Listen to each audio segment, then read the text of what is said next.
Hello future nursing officers, आप सभी का एक बार फिर से स्वागत है एक नए वीडियो के साथ। और आज हम बात करेंगे placenta and umbilical cord topic पर। यहाँ पर हम डेली 10 क्वेश्चन सॉल्व करते हैं किसी एक पर्टिकुलर टॉपिक पर, ठीक 5 बजे, वो भी नर्सिंग प्रायोरिटी वाले क्वेश्चंस। अगर आप नए हो तो सब्सक्राइब का बटन दबाओ और जुड़ जाओ हमारे इस मिशन पर, वो भी बिल्कुल मुफ्त। तो चलिए बढ़ते हैं अपने पहले क्वेश्चन पर। Question 1, a 30-year-old G2P1 client at 36 weeks gestation with a history of a previous low transverse cesarean section presents to the emergency department with painless bright red vaginal bleeding. Her vital signs are stable and the fetal heart rate is reassuring. A transabdominal ultrasound confirms placenta previa. The nurse should be most vigilant for which of the following potential complications during her hospitalization or subsequent delivery? A. Umbilical cord prolapse during labor. B. Postpartum hemorrhage due to uterine atony. C. Placenta accreta spectrum disorders. D. Deep vein thrombosis post cesarean section. Correct answer C. Explanation: placenta previa और previous caesarean section का history placenta accreta spectrum disorders PASA के most significant risk factors हैं। PASA में placenta abnormal तरीके से uterine वाल में attach हो जाता है, जो यूटेराइन सिरोसा तक एक्रीटा मायोमेट्रियम में पेनिट्रेट, इनक्रीटा या यूटेराइन वाल को पेनिट्रेट परक्रीटा कर सकता है। Previous uterine surgery like C section के कारण यूटेराइन वाल में स्कारिंग से ये रिस्क बढ़ जाता है। प्लेसेंटा एक्रीटा मैसिव पोस्टपार्टम हेमरेज और हिस्टेरेक्टमी का कारण बन सकता है, इसलिए इसके लिए मोस्ट विजिलेंट रहना जरूरी है। Option A, umbilical cord prolapse, ये प्लासेंटा प्रीविया में एक रिस्क है, स्पेशली जब सर्विक्स डायलेट होता है। पर एक्रीटा इस क्लाइंट के स्पेसिफिक हिस्ट्री के साथ ज्यादा क्रिटिकल और लाइफ थ्रेटनिंग कंसर्न है। Option B, postpartum haemorrhage due to uterine atony, PPH का रिस्क जनरल है, पर एक्रीटा एक स्पेसिफिक और सीवियर कॉज है PPH का, जो इस क्लाइंट के रिस्क फैक्टर्स के साथ डायरेक्टली लिंक्ड है। Option D, deep vein thrombosis, DVT post C section का रिस्क है, पर यह डायरेक्ट प्लासेंटल एबनॉर्मेलिटी से रिलेटेड नहीं है। क्वेश्चन 2, एक G1 P0 client at 37 weeks gestation is undergoing induction of labor. During artificial rupture of membranes, the nurse notes a gush of clear fluid followed by immediate severe fetal bradycardia. FHR drops to 80 BPM and does not recover. On vaginal examination, the nurse palpates a soft pulsating structure presenting alongside the fetal head. Which immediate action is critical? A. Administer a tocolytic medication to relax the uterus. B. Apply firm fundal pressure to expedite delivery. C. Insert a gloved hand into the vagina to elevate the presenting part. D. Prepare for a forceps assisted vaginal delivery immediately. Correct answer C. Explanation: AROM के बाद immediate severe fetal bradycardia और vaginal examination पर soft pulsating structure का palpation umbilical cord prolapse का definitive sign है। Umbilical cord prolapse एक obstetric emergency है क्योंकि कॉर्ड कॉम्प्रेस हो जाती है जिससे fetal oxygen supply cut off हो जाती है।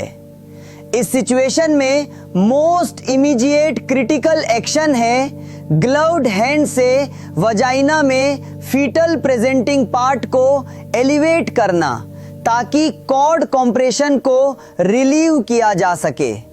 नर्स को ये प्रेशर मेंटेन रखना चाहिए जब तक इमरजेंट सिजेरियन सेक्शन ना हो जाए। Option A, administer tocolytic. Tocolytics uterine contractions को सप्रेस करते हैं पर ये मैकेनिकल कंप्रेशन को डायरेक्टली एड्रेस नहीं करेगा। Option B, apply firm fundal pressure. Fundal pressure contraindicated है और कॉर्ड कंप्रेशन को वर्सन कर सकता है। Option D, prepare for forceps assisted vaginal delivery. Forceps delivery तब कंसीडर्ड की जाती है जब सर्विक्स फुल्ली डायलेटेड हो और फीटल हेड इंगेज हो, पर यहां इमीडिएट इशू कॉर्ड कंप्रेशन है जिसको रिलीव करना अर्जेंट है और C section most likely needed होगी। Question 3, a 25-year-old G1P0 client at 34 weeks gestation presents with painless vaginal bleeding after an episode of sexual intercourse. Her transabdominal ultrasound at 20 weeks revealed a normal placenta. Upon admission, a transvaginal ultrasound reveals the presence of fetal blood vessels crossing the cervical os, positioned between the presenting part and the internal os. The nurse understands this finding as indicative of which condition? A, placenta previa, B, placental abruption, C, vasa previa, D, battledore placenta. Correct answer C, explanation. Painless vaginal bleeding specially sexual intercourse के बाद और transvaginal ultrasound पर fetal blood vessels का cervical os को cross करना vasa previa का classic diagnostic finding है। Vasa previa में fetal blood vessels amniotic membranes के अंदर होते हैं और सर्वाइकल ऑस के ऊपर पोजीशन करते हैं जो रप्चर हो सकते हैं जब मेम्ब्रेन्स रप्चर होती हैं लीडिंग टू फीटल एक्सेंग्विनेशन। ये एक लाइफ थ्रेटनिंग कंडीशन है फीटस के लिए। Option A, placenta previa. Placenta previa में प्लासेंटल टिश्यू सर्वाइकल ऑस को कवर करता है ना कि फीटल ब्लड वेसल्स। ब्लीडिंग भी यूजुअली पेनलेस होती है। Option B, placental abruption. Abruption में पेनफुल डार्क रेड ब्लीडिंग और यूट्राइन टेंडरनेस होती है। Option D, battledore placenta. Battledore placenta में अम्बिलिकल कॉर्ड प्लासेंटा के मार्जिन से अटैच होती है पर इसका डायरेक्ट प्रेजेंटेशन सर्वाइकल ऑस के ऊपर ब्लड वेसल्स नहीं होता। Question 4, a G3P2 client at 39 weeks gestation has a prolonged second stage of labor. After a vacuum assisted delivery of a 4,200 gram infant, the placenta is delivered spontaneously. Upon inspection, the nurse notes that a portion of the amniotic membrane is missing and has a rough, uneven edge with torn blood vessels extending beyond the placental margin. The nurse should immediately prepare for which potential postpartum complication? A, inversion of the uterus. B, retained placental fragments. C, placenta percreta. D, deep vein thrombosis. Correct answer B, explanation. Placenta के inspection पर amniotic membrane का missing portion rough, uneven edge और torn blood vessels extending beyond the placental margin सब सक्सेंचुरिएट lobe या retained placental fragments के science है। सक्सेंचुरिएट lobe एक accessory placental lobe है जो में प्लेसेंटा से कनेक्ट होता है ब्लड वेसल्स के नेटवर्क से। अगर ये लोब या कोई और प्लेसेंटल फ्रेगमेंट यूट्रस में रह जाए तो ये पोस्टपार्टम हेमरेज और पोस्टपार्टम इन्फेक्शन का मेजर कॉज बन सकता है। नर्स को रिटेन्ड प्लेसेंटल फ्रेगमेंट्स के लिए इमीडिएटली प्रिपेयर करना चाहिए। Option A, inversion of the uterus. Uterine inversion fundal pressure या एक्सेसिव कॉर्ड ट्रैक्शन से हो सकती है, पर इस प्लाइन के स्पेसिफिक प्लेसेंटल इंस्पेक्शन फाइंडिंग से डायरेक्टली रिलेटेड नहीं है। Option C, placenta percreta. Placenta percreta में प्लेसेंटा यूट्राइन वॉल को पेनिट्रेट करता है और डिलीवरी के टाइम यह डायग्नोस्ड होता है जब प्लेसेंटा डिटैच नहीं हो पाता। यहां प्लेसेंटा डिलीवर हो चुका है पर इनकम्प्लीट है। Option D, deep vein thrombosis. DVT एक जनरल पोस्टपार्टम कॉम्प्लिकेशन है, पर यह specific finding retained placental fragments की तरफ पॉइंट करता है। Question 5, a G2P1 client at 32 weeks gestation with a previous history of a fetal demise at 28 weeks due to severe intrauterine growth restriction IUGR is now showing signs of IUGR again. A Doppler ultrasound of the umbilical artery reveals reversed and diastolic flow.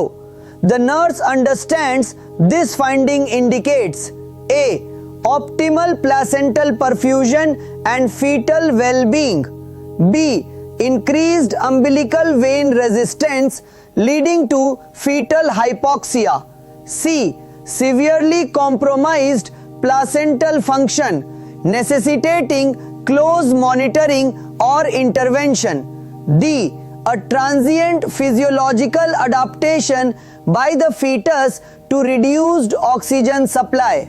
Correct answer C. Explanation, umbilical artery Doppler ultrasound पर reversed and diastolic flow severely compromised placental function का ominous sign है। Normally डायस्टोली के दौरान blood forward flow होता है foetus से placenta की तरफ। रिवर्स फ्लो का मतलब है कि प्लासेंटा में रेजिस्टेंस इतना हाई हो गया है कि ब्लड फ्लो उल्टा डायरेक्शन में हो रहा है, इंडिकेटिंग सीवियर प्लासेंटल इनसफिशिएंसी और फीटल हाइपोक्सिया। ये फाइंडिंग इमीडिएट इंटरवेंशन जैसे अर्ली डिलीवरी की जरूरत को हाईलाइट करता है। Option A, optimal placental perfusion. Reverse flow suboptimal perfusion indicate करता है। Option B, increased umbilical vein resistance. Doppler umbilical artery flow measure करता है, not vein resistance. Option D, transient physiological adaptation. Reverse flow एक pathological sign है, ना कि physiological adaptation. Question 6, a 28-year-old G1P0 client is in active labor. During continuous fetal monitoring, the nurse notes persistent variable decelerations that are deep and prolonged, not resolving with maternal repositioning or oxygen administration. Upon vaginal examination, a loose loop of umbilical cord is palpated around the fetal neck. The nurse understands that this nuchal cord is most concerning under which circumstances? A, if it is a loose nuchal cord with normal fetal heart rate. B, if it is a single loop around the neck. C, if it is a tight nuchal cord causing persistent fetal heart rate decelerations. D, if it resolves spontaneously with descent of the fetal head? Correct answer C. Explanation: nuchal cord common finding है, however ये तब most concerning होता है जब tight न्यूचल cord हो और persistent deep variable डिसेलरेशंस का कारण बने जो मैटरनल रिपोजिशनिंग या ऑक्सीजन से रिजॉल्व नहीं होते। इसका मतलब है कि कॉर्ड कंप्रेस हो रहा है जिससे फीटल ब्लड फ्लो और ऑक्सीजन सप्लाई कॉम्प्रोमाइज हो रही है। इससे फीटल डिस्ट्रेस हो सकती है और इमीडिएट इंटरवेंशन की जरूरत पड़ सकती है। Option A, loose nuchal cord with normal FHR। Loose nuchal cords usually benign होते हैं और कोई इशू नहीं करते। Option B, single loop. Single loop भी कॉमन है और यूजुअली प्रॉब्लमेटिक नहीं होता जब तक टाइट ना हो। Option D, resolves spontaneously. अगर ये रिजॉल्व हो जाए तो कोई कंसर्न नहीं है। Question 7, a G1P0 client at 20 weeks gestation undergoes an anatomy scan. The sonographer notes a 2-vessel umbilical cord, single umbilical artery and single umbilical vein instead of the typical 3 vessels. The nurse should prepare the client for which additional diagnostic testing? A, fetal echocardiogram and renal ultrasound. B, maternal glucose tolerance test. C, amniocentesis for chromosomal analysis. D, magnetic resonance imaging MRI of the fetal brain. Correct answer A. Explanation: 2-vessel umbilical cord या single umbilical artery से UA fetal anomalies के increased risk से associated है।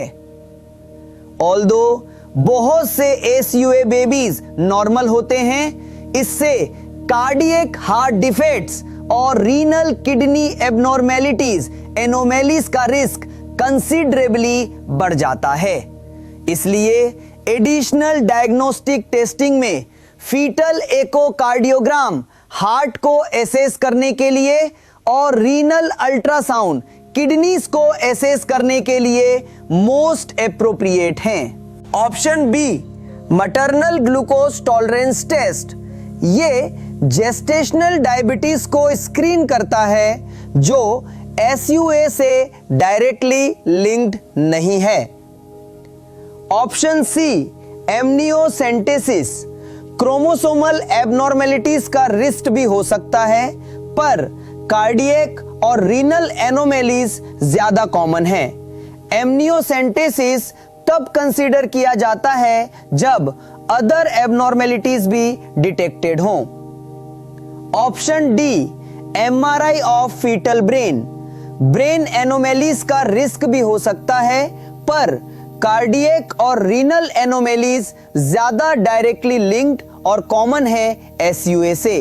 Question 8, during a scheduled caesarean section for placenta previa the surgeon notes that the placenta is firmly adhered to the myometrium and cannot be easily separated. There is significant bleeding at the placental site.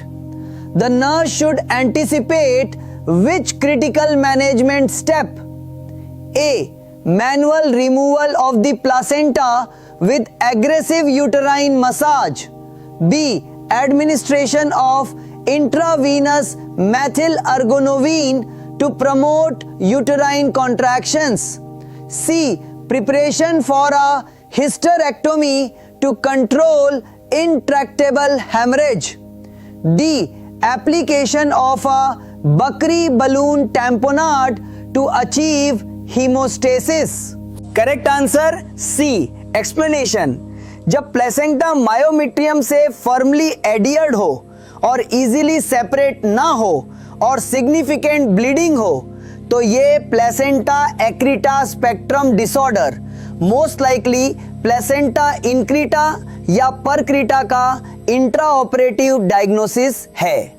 इस condition में manual removal of the placenta से massive haemorrhage हो सकती है।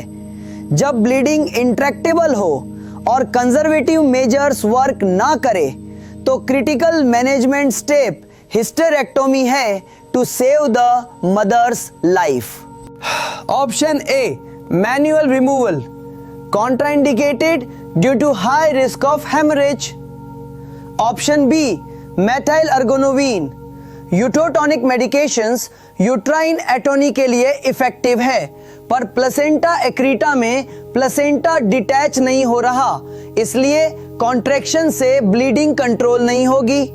Option D बकरी balloon tamponade, balloon tamponade uterine atony या low lying placenta previa से होने वाले ब्लीडिंग के लिए यूज होता है, पर एक्रीटा में जब प्लेसेंटा डिटैच ही नहीं हो रहा तो ये इफेक्टिव नहीं होगा।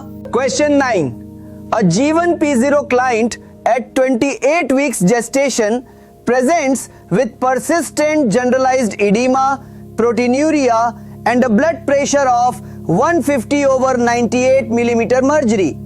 She is diagnosed with preeclampsia.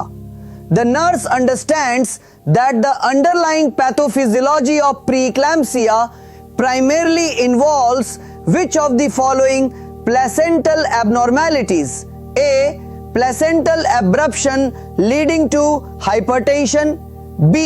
Inadequate trophoblastic invasion of spiral arteries. C. Excessive production of placental growth hormone. D. Formation of a circumvallate placenta. Correct answer B. Explanation. Preeclampsia का underlying pathophysiology inadequate trophoblastic invasion of maternal spiral arteries से शुरू होता है। Normally trophoblast sales spiral arteries को remodel करते हैं ताकि यूट्रोप्लेसेंटल blood flow बढ़े। प्रीक्लैम्सिया में ये इन्वेजन सुपरफिशियल रहती है जिससे प्लेसेंटल परफ्यूजन कॉम्प्रोमाइज हो जाती है, प्लेसेंटल इस्कीमिया होती है और वेजो एक्टिव सब्सटेंसेस रिलीज होते हैं जो मैटरनल एंडोथीलियल डिसफंक्शन और वाइड स्प्रेड वेजो कॉन्स्ट्रिक्शन का कारण बनते हैं। Option A placental abruption. Abruption preeclampsia का कॉम्प्लिकेशन हो सकता है पर प्राइमरी कॉज नहीं है। Option C excessive production of placental growth hormone.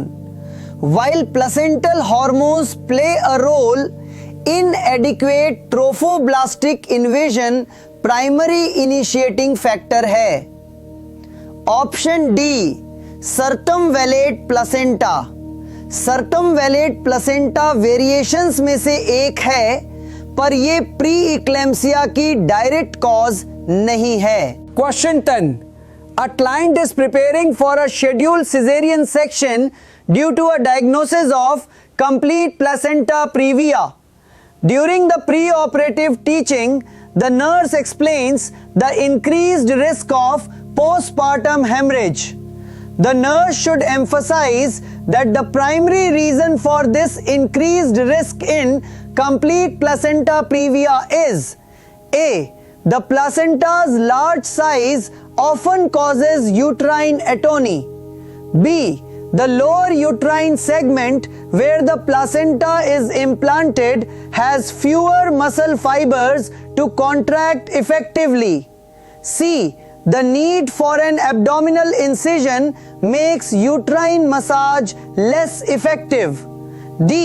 The blood loss from the previa itself is usually very heavy and difficult to control. Correct answer B. Explanation. Complete placenta previa में placenta uterine cavity के lower segment में implant होता है जो cervical os को cover करता है। Postpartum haemorrhage का प्राइमरी रीजन इज कंडीशन में यह है कि लोअर यूटेराइन सेगमेंट में अपर सेगमेंट के कंपैरिजन में मसल फाइबर्स कम होते हैं। जब प्लेसेंटा डिटैच होता है तो ये एरिया इफेक्टिवली कॉन्ट्रैक्ट नहीं कर पाता ब्लड वेजल्स को कंप्रेस करने के लिए, जिससे परसिस्टेंट ब्लीडिंग हो सकती है। इससे यूटेराइन एटोनी का रिस्क बढ़ जाता है लोअर सेगमेंट में। Option A, large placental size.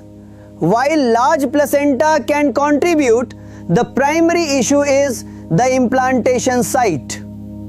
Option C, abdominal incision. Abdominal incision uterine massage को थोड़ा डिफिकल्ट बना सकती है, पर लोअर यूट्राइन सेगमेंट की एनाटॉमी ज्यादा क्रिटिकल फैक्टर है। Option D, blood loss from previa itself. Pre-eclampsia से ब्लीडिंग हो सकती है, पर डिलीवरी के बाद हेमरेज का प्राइमरी रिस्क लोअर सेगमेंट की पुअर कॉन्ट्रैक्टिलिटी है। वीडियो पसंद आया हो तो इससे लाइक करें, शेयर करें और चैनल नर्स अंडरस्कोर विकी को सब्सक्राइब करना ना भूलें। कमेंट्स में जरूर बताएं कि ये एमसीक्यूज आपके लिए कितने हेल्पफुल रहे। मिलते हैं नेक्स्ट वीडियो में एक नई टॉपिक के साथ। तब तक keep learning and stay awesome.